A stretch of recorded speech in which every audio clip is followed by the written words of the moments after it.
sax nañuy wax ne yàlla suñu borom la yàlla suñu borom moom lu mu namm si yow rek ala kulli yaan day am waaw ñun moom noonu lañ koy jàppee quoi moo tax dañu woon dara suñu ñu ngi doon entraîné guddeeg bëccëg waaw loolu. Reug Reug dafa changé communication fan yu mujj yi Reug Reug dafa xaw a yambar quoi par rapport ak Reug Reug bu maanaam wala stratégie la parce que li nga naan gëmloo sa adversaire dama yooyu duma maa la mën xale laa maa la ëpp doole mais léegi rek daan waaw yàlla may ndam waaw affaire yambar yooyu quoi. non man du ma mës a yambar yow ndax lii yeewu si man lii nelaw si man yeewoogul quoi mais bu yeewoo rek incha allah dinañ xam kan mooy champion wala kan mooy mbër bi waaw. mais Reug Reug bi nga nuyoo siyaar la bi ñu gisee sa diggante ki nga xam ne mooy bi taxaw bu ñu gisee sa communication ba mu soog a taxaw dafa mel ni da nga desee nawloo adversaire bi à 100%. non guy gi nawloo naa ko nag wax dëgg yàlla.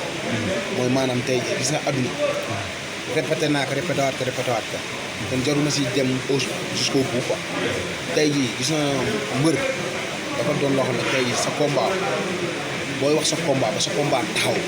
man sama gis wax amatu fa quoi. am na lu si liggéey moo fa des. moo tax wax ji ma jëlee ko tekkee ne du liggéey. la mu waxoon mu ngi ci ba tey. du mës a denc ci dafa xasoon moom guy gi waat teg. na barki alxuraan barki Cheikhu Tidiane dana la jàpp buddi la ne ay supporteurs am jug leen. ñu jóg mu yëkki ba ci kaw dóor suuf.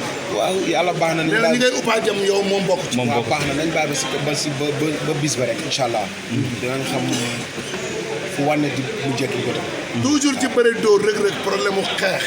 lu amateur yëpp di noté ci moom dafay privilégié bëre bi tout le temps. non pourtant nag boo la xoolee guy gi mën ta xeex. guy gi mënu xeex. non guy gi xanaa xamoo guy gi maa ko dàq xeex. guy gi mën ta xeexle wax jee fi nekk nii rek. mais am na ay kaawo de. mais benn kaawo. loolu lan la loolu mbalaaw la doo su mbëkk ka. da kaa mbëkk rek doonul coup boo xam ne kii da ngay xam ne kii kuy dóor coup bi ab ragal moo dóor coup bi. looloo tax mu dal sa waay. ay dóor yi coup di xàcc. loolu du mën a xeex fii la ak xool coup bi xool ni ngay dóoree coup xool ni ngay moytoo coup. kon jot nañ ci dóor ma dóor coup kenn du ma dóor coup ma gëm non jamais de la vie. te gor gi day gëm. day gëm waaw. kon gis nga combat bi nañ ko tee ñor xeex mën na cee am. lépp moom kay dégg naa ko moom mu ne entraîné wul 3 courses la jëloon doon xeex. waaw ah nee na fu mu gën a mittee mooy maanaam fu mu dóoree rek nga nela. maa ngi ko siy xaar. waaw moom de saboté na leen dañ la dóor MMA nga xam na maanaam li mu wax noonu. waaw nga la waay bu ñu demee ba sa jour ba si bu ñu si dindi dara. waaw mais maa ngi lay wax lu tuuti te bëriwul li xew sa géew.